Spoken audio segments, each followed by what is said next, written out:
Hello,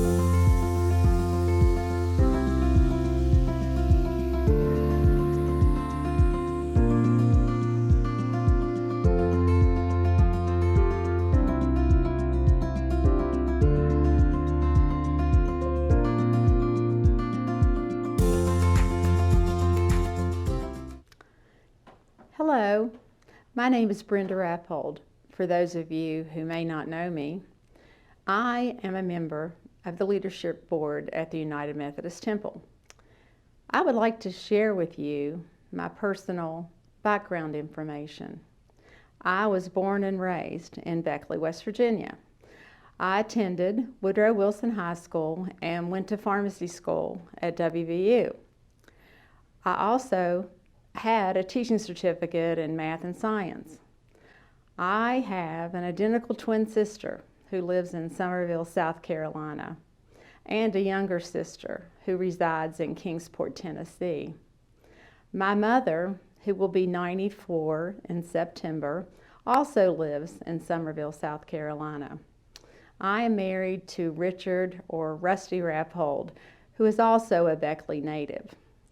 Rusty and I have 3 daughters who are married, and each of their families have 3 children.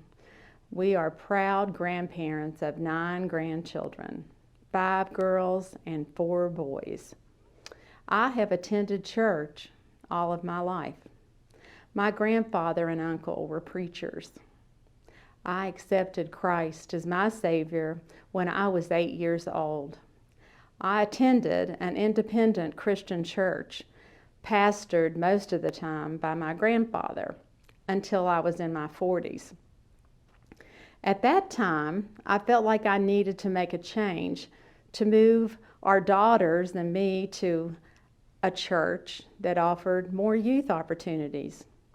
UMT had a very active youth ministry, so my daughters and I came to UMT to see if this would be a good fit for us.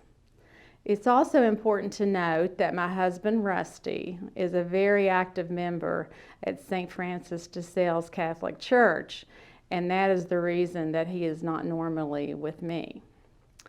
My daughters and I were very happy with the opportunities that were available at UMT. We liked the youth program, the preaching, Sunday school, the music, and we felt like we fit in. So my tenure at UMT is 30 plus years. I have stayed at UMT even though many have left, because I feel that I am fed each week as the gospel message is preached, and I value the Christian friendships that I have made over the years. When I was asked to be a part of the leadership board, I prayed about it and sought God's guidance as to what my answer should be. I felt that God was leading me to say yes, so I did. Most of you know that the leadership board is a new model for our church, meant to streamline processes of getting church business accomplished in a much faster way than what we did before, when decisions had to be considered by several committees for approval.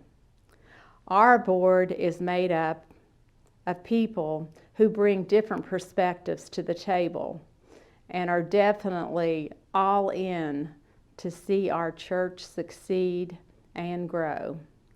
The members get along well and feel free to express different opinions without fear of criticism. In our current socioeconomic situation, sometimes the leadership board has to make some tough decisions that some people may criticize. We understand that. We also desire to attract new people to our church who may not know Jesus Christ as their Savior. After all, our charge from God is to win souls for the kingdom. The tough part is trying to figure out how we can attract those souls to come to our church and check us out. As our attendance has been in a downward decline for some time, we absolutely cannot continue to do things the way we've always done them and expect that attendance will just improve over time. As was presented to the congregation on July 21st, 2024, during the worship service, we are on a downward slope financially that may put our church viability in peril.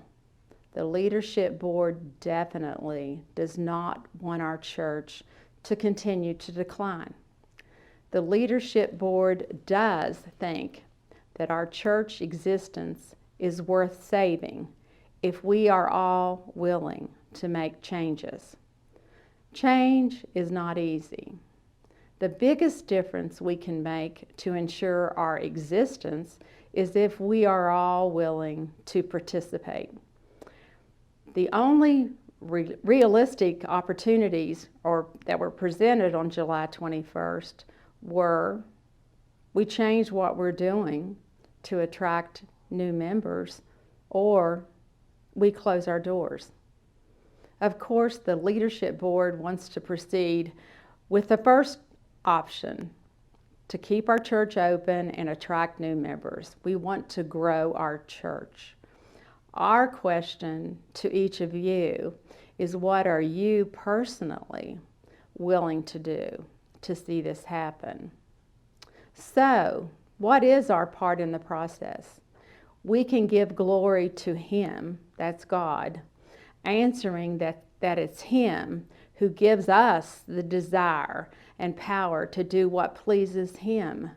Remember, God created us, loves us, and has entrusted us with sharing His message with the world.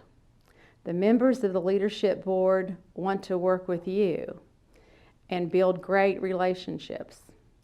I am willing to meet with anyone who has concerns and questions, privately, if necessary, to build great relationships and above all else, work together. Thank you.